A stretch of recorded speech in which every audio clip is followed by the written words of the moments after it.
Шановні наші друзі і колеги, вітаю вас з цим поважним ювілеєм. Друзі познаються під час лиха, і ви виявилися справжніми нашими друзями. Бажаю всім міцного здоров'я, родинного затишку, нових успіхів в охороні природи.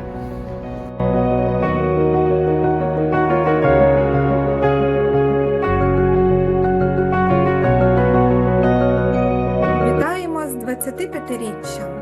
Ми дуже вдячні вам за постійну підтримку у ці складні для нас часи. Окрема подяка за надане обладнання для покращення еколого-освітньої діяльності. Тепер наші заходи для юних дослідників будуть ще більш цікаві та пізнавальні. Успіхів та процвітання всій вашій команді! Зі святом!